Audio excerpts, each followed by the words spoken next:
So recently, I completely got rid of my personal social media accounts. I just didn't see them as a great use of my time. And the more that I've seen what social media has done to society, I figured I don't need to be a part of the problem. So I left. Now, social media has a bunch of wonderful things that it can do for you outside of like the constant distraction. And one of the things I've been missing is knowing when people's birthdays are. And a few times it's gotten me in trouble because I only know like two people's birthdays in reality. I only know Emily's birthday and maybe my siblings and my parents. So that's about as far as my birthday reach goes for remembering whose birthday is when. And so even this past week, I had a friend message me because I missed their birthday and they were greatly hurt and upset. And they were like, "You missed my birthday. You didn't say anything, you loser." And I said, "Well, I'm off social media and I can't keep track of everybody's lives." So that's pretty much the reality for me. But the thing is, in our lives, there are things that are important to remember. And I should probably remember my friends' birthdays more than I do. And there are other things in our lives that we often forget or don't remember. And so in your small groups, I want you guys to discuss this. What's something you have a hard time remembering?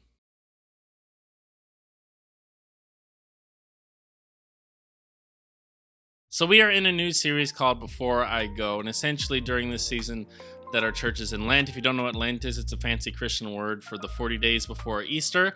We're going to take a look back and remember Jesus and specifically the things that he said he wanted us as his disciples to remember. So before Jesus dies and goes to the cross and rises again on Easter, he has a bunch of things that he tells his disciples, hey, these are super important. I want you guys to keep these in mind. And so in this, we're going to just dive into a bunch of those things that Jesus saw as most important. But today, my main idea is this. Remembering reminds us what Jesus has done, is doing, and will continue to do. So with that, we're going to read a little bit from a book called Luke. Luke is a book in the Bible. It's in the New Testament, which means that it was written after Jesus appeared on earth. And Luke is actually a biography written by a doctor who did a bunch of research around the time of Jesus to make a biography about Jesus's life. And so up until this point that we're about to read, Jesus has shown up, he's done his ministry, he's had his disciples and his followers, and he said, hey guys, I've come to bring God's kingdom into the world, and I'm going to do that through actually dying and rising again. And so right before he actually goes to the cross, he has what we call as Christians the Last Supper, which is his last supper on earth with his 12 closest followers. And so that's where this story takes place, is when they're having supper together. And it says this: he, Jesus, took some of the bread and gave thanks to God for it. Then he broke it in pieces and gave it to the disciples, saying, this is my body, which is given for you. Do this in remembrance of me. So they're having this meal, and actually it's a traditional meal for Jewish people and the Israelites called the Passover meal.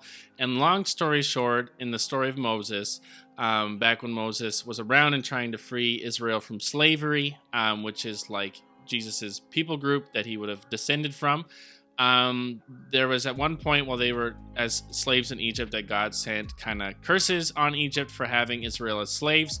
And one of the curses that he sent was where a bunch of people died if they weren't protected through this symbol of having a blood of a lamb on the doorway of their house. If they had that blood on the doorway of the house, the plague that was coming would pass over that house and they'd be protected. But if they didn't, the firstborn of that house would die. And so Israel would always have this meal every year where they would meet together and they would have this meal remembering how God saved Israel from Egypt, and also how the blood of the lamb protected their houses from death. And so Jesus is having this meal, and he breaks the traditional bread that they would usually be eating to celebrate this, and he says, hey guys, this bread about the Passover where this lamb shed its blood to save you from death, that's me. And I want you to remember that my body is going to be broken for you to save you. And you might be thinking to yourself, what does that mean? What does it mean that Jesus is saving me?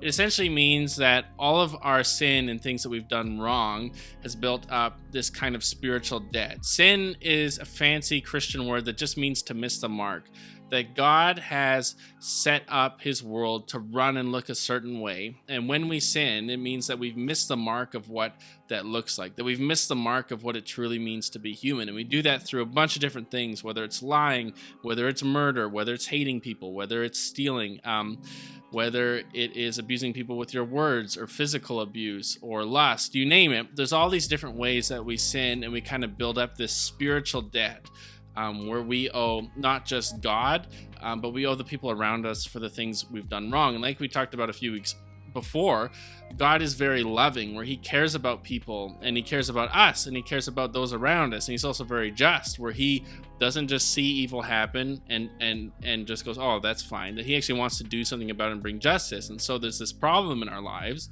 of that we've been sinned against by others, and God loves us and goes, hey, that's wrong. I want people to face justice for the things they've done wrong to you. But also with that, we've sinned against others, where we've hurt God's people, where we've hurt God, and God loving those people and being just is like, hey, you've done something wrong. You've hurt people. There needs to be justice here. And so what Jesus is going to do on the cross is he actually goes to the cross and he dies. And if you don't know what the cross is, it's like this big wooden beam where they would nail people onto it until they eventually died. And it was a giant torture device. And you'd be like, this is a super weird thing to do. Why would Jesus decide to kill himself on a cross?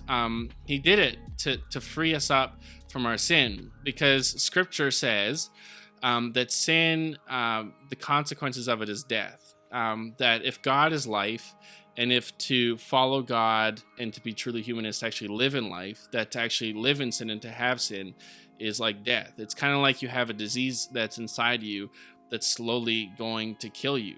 And so instead of just letting that sin totally consume us and letting it fully do us in, Jesus actually decides to kind of take our sin off of ourselves, and he actually puts it into himself. And on that cross, he pays for it. That he almost kind of writes a blank check, where if you had all this debt that you owed to other people and to God, he almost gives you a blank check and says, write in whatever amount that you need. All of that's going to be covered. It's going to be paid for. I'm paying for it, and I'm going to set you free from your debt. Not just so that you can go and accumulate more debt, or you can go and keep on sinning, but that's so you can actually be set free to actually live truly human. And not that you're a perfect person, but that the trajectory of your life is no longer wanting to just go about your own way, but you actually want to figure out what it means to be truly human, that you actually want to follow God, that you don't want to hurt other people, hurt yourself, or hurt God, that you actually want to follow him. And so this bread that he's doing, he's saying, do this in remembrance of me. Remember what I did for you. Remember that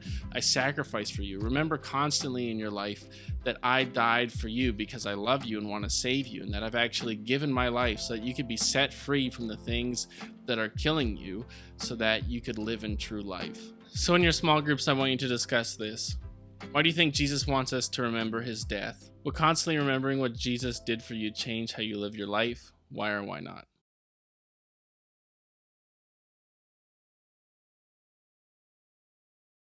But with that being said, Jesus isn't done, and he continues and says this. After supper, he took another cup of wine and said, this is the cup of the new covenant between God and his people, an agreement confirmed with my blood, which is poured out as a sacrifice for you. So in this supper that they traditionally would have had, they also would have had wine. And so Jesus takes this wine and says, hey, this wine is now a symbol for my blood. I want you to remember that on the cross, I'm going to shed my blood, and my body was broken for you so that you could be saved, but my blood was poured out for you so that there could be a new covenant between you and God, and you could have a new relationship. And so for many of us, we don't know what covenant means, and it's this like really strange biblical word that we don't fully understand. So I've got a little video for you guys that's going to play before your next set of questions that will kind of explain this whole idea of what is a covenant, what does a covenant mean in the Bible, and what is the covenant that Jesus wants us to remember. So watch this and enjoy. If you've been around Christians, you've probably heard of the idea of having a personal relationship with God, which could mean different things in the Bible, like having God as a friend, or your father, or maybe your teacher. But there's one particular way that the Bible talks about this relationship that you find all over. But strangely, we don't talk about it that much. And that's the idea of a partnership with God. A partnership like working alongside someone to accomplish a goal together. Right, and this is actually what you see at the beginning of the Bible. God creates this good world full of all of this potential. And then God appoints these unique creatures, humans, as his partners in bringing more and more goodness out of all that potential. But the humans don't want to partner with God. They rebel and try to create a world on their own terms. And so this broken partnership is the Bible's explanation for why we're stuck in a world of corruption and injustice and the tragedy of death. It's not like there's just one or two humans who have bailed on this relationship. In the story of the Bible, everyone has abandoned the partnership with God. So what God does is select a smaller group of people out of the many, and he makes a new partnership with them called a covenant. And in a covenant, God makes promises, and then in exchange asks his partner to fulfill certain commitments. And the purpose of all of this is to somehow use this covenant relationship to renew his partnership with everybody else. Now, there are actually 4 times in the Old Testament that we're told God initiates a covenant relationship with Noah, Abraham, the nation of Israel, and King David. And it's through these that God is forming a covenant family into which all people will eventually be invited. So let's see how these work. The first one is with Noah. So in this story, God has just brought the flood to cleanse the world of humanity's corruption, and Noah and his family are the only ones left. And so God makes a covenant with Noah, saying, listen, I know that humans will continue to be evil, but despite that, I'm not going to destroy it like this again. Instead, the earth will be this reliable place for us to work together. Great. So what does Noah have to do? Nothing. And that's what's so interesting about this first covenant, is that God is promising to be faithful, even though he knows humans won't be. The next time we see God make a covenant is with a man named Abraham. God chooses him, promises to bless him, give him a large family, lots of land where they can flourish. And in return, God asks Abraham to trust him and train up his family to do what is right and just. And the whole reason for this covenant is God says that somehow he's going to bring his blessing to all families of the world through this one family. So that's Abraham. The next time we see God make a covenant is when Abraham's family grows into the tribe of Israel. And this covenant is with the whole tribe. God asks them to obey a set of laws, which are these guidelines for living well as a community of God's partners. And if they do this, then God promises to bless them and that they will become a people who then represent him to the rest of humanity. That's the covenant with Israel. The last covenant is with King David. Yeah, the tribe of Israel has become this large nation ruled by David. And God asked David and his descendants to partner with him by leading Israel in obeying the laws and doing what is right and just. And God promises that one day, one of David's sons will come and extend God's kingdom of peace and blessing over all the nations. So those are the 4 covenants that God makes in order to restore his partnership with the whole world. But here's what happens. Israel breaks the covenant. They worship other gods, they allow horrible injustice, and so they lose their land and are forced off into exile. So it seems hopeless. But during this time, Israel's prophets talked about a day when God would restore these covenants in spite of Israel's failure, somehow. Yeah, they called it the New Covenant. And this is actually what's so interesting about Jesus, is that he's introduced into this story as the one who fulfills all of these covenant relationships. We're told that he's from the family of Abraham, and so he will bring the blessings of that family to the whole world. We're told that he's the faithful Israelite who is able to truly obey the law. And we're told that he's the king from the line of David, and so he goes about extending God's kingdom of justice and peace to all. And that's really remarkable for one guy. Yeah, and what it highlights is perhaps the most surprising claim of all made about this man, that Jesus is no mere human, but rather God become human. And God did this in order to be that faithful covenant partner that we are all made to be, but have failed to be. And so through Jesus, God has opened up a way for anyone to be in a renewed partnership with him. So Jesus calls people to follow him and become part of this new covenant family. And despite their failures, Jesus is committed to making them into partners who are becoming more and more faithful. The story of the Bible ends with a vision of a fully renewed world, full of goodness and peace. And there's this renewed humanity there, partnering together with God to expand the goodness of his creation. And so the end of the Bible story is really a new beginning.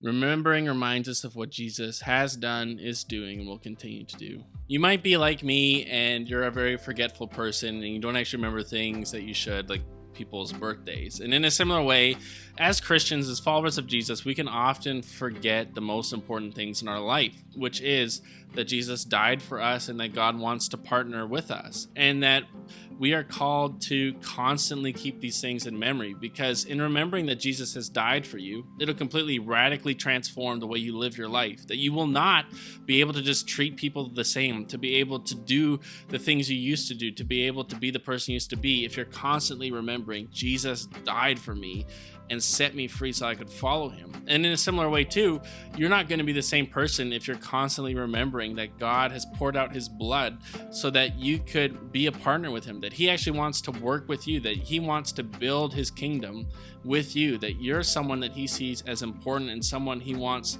to work with him. And you can't go to school, be on your sports teams, do musicals, write tests, walk to the store and do that in the same way you would have done if you didn't know that you actually are a partner with God, that he actually wants to do all those things with you and to partner with you. Remembering reminds us of what Jesus has done, is doing, and will continue to do. So with that, why don't you guys take some time to pray in your small groups?